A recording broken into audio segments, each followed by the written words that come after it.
नमस्कार, मैं हूँ रायसिंह मालवी। आपका स्वागत है हमारे special show talk with Rai Singh में। आज हम एक ऐसे विषय पर बात करेंगे जो नेताओं का सीक्रेट फार्मूला है। आज के नेता किसानों की लड़ाई के लिए रोड पर निकलने की बात करते हैं, मंच पर चढ़कर कहते हैं किसान अन्नदाता है, मैं किसान का बेटा हूं, किसान के लिए जान दे दूंगा, खेती को लाभ का धंधा बना दूंगा। भीड़ ताली बजाती है, नारे लगाती है, वीडियो वायरल होते हैं और अगले चुनाव तक बात खत्म हो जाती है। लेकिन एक सवाल पूछो तो सब चुप हो जाते हैं।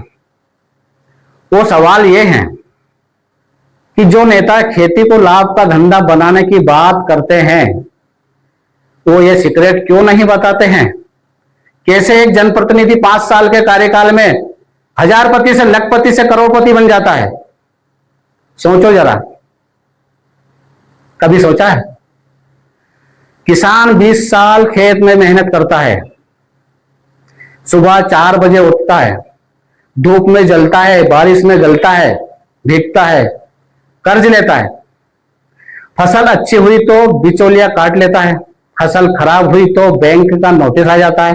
20 साल बाद भी उसके पास उतनी ही जमीन रहती है और कर्ज बढ़ जाता है। और दूसरी तरफ एक जनप्रतिनिधि आता है, ना उसके पास खेत है ना फैक्ट्री है। 5 साल पहले चुनाव लड़ने के लिए उसने भी कर्ज लिया था, लेकिन 5 साल बाद उसकी गाड़ियां बदल जाती है, बंगला बन जाता है, बच्चों की पढ़ाई विदेश में होने लगती है। ये पैसा आता कहां से है? कोई फैक्ट्री नहीं लगाता, कोई नया बिजनेस नहीं करता, फैक्ट्रियां नहीं खोलता, बस फाइल पर साइन करता है, मीटिंग में बैठता है, फीते काटता है। सिस्टम बड़ा साफ है भाई। टेंडर पास कराओ, कमीशन लो, सरकारी जमीन का रेट बदलाओ, फायदा लो। किसान के मुआवजे की फाइल अटका दो जब तक वो सेवा ना दे। और सबसे बड़ा खेल होता है संपत्ति की कीमत में। जिस जमीन का रेट 5 साल 5 लाख था, उसके पास हाईवे निकल रहा हो, रातों रात वो जमीन 50 लाख की हो गई। खरीदो। खरीदी किसने? खुद ने या रिश्तेदार के नाम पर? किसानों को यह नहीं सिखाया जाता कि वो अपनी जमीन का सही दाम कैसे ले, उसे बस सिखाया जाता है आंदोलन करो, हम साथ हैं। जबकि नेता को पता है कि आंदोलन खत्म होगा, ये मंच हटेगा, असली खेल फाइलों के अंदर चलेगा। अब मैं किसी पार्टी का नाम नहीं ले रहा हूं, ना किसी नेता का नाम ले रहा हूं, ये सिर्फ राजनीतिक बात हो रही है जो भी चल रहा है, क्योंकि ये बीमारी किसी एक पार्टी में नहीं है।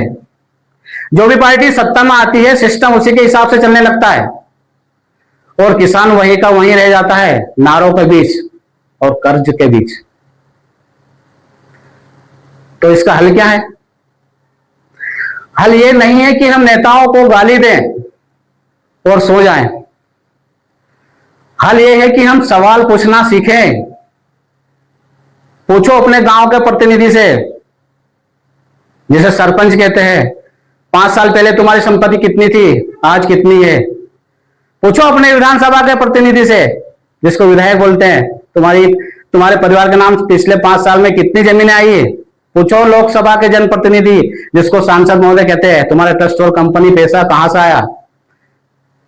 ये जानकारी आरटीआई से भी मिल सकती है। चुनाव आयोग को एफिडेविट देते हैं, ये वो पब्लिक है।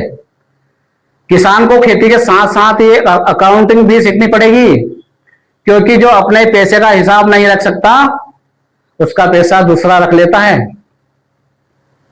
और हाँ, जब अगली बार कोई नेता मंच पर आए और कहे कि मैं किसान का बेटा हूं, मैं खेती को लाभ का धंधा बनाऊंगा, तो उससे पूछना, भाई अगर तुम सच में किसान के बेटे हो तो ये बताओ कि तुम्हारे पिताजी की 5 एकड़ जमीन आज भी 5 एकड़ ही क्यों है और तुम्हारी 0 एकड़ जमीन 500 एकड़ कैसे हो गई?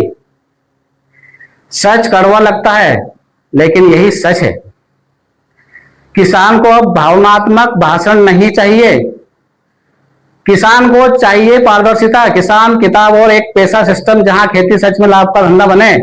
बाकी आप खुद समझदार हो तो मेरे देश के कर्णधार हो, नेता हो, आप अमीर बनने का वह आपका सीक्रेट प्लान हम किसानों को क्यों नहीं बताते? अगर ये बात सही लगी हो तो शेयर कर देना, ताकि हर गांव के हर गांव का युवा गांव में सवाल जनप्रतिनिधि से पूछा जाए। नमस्कार।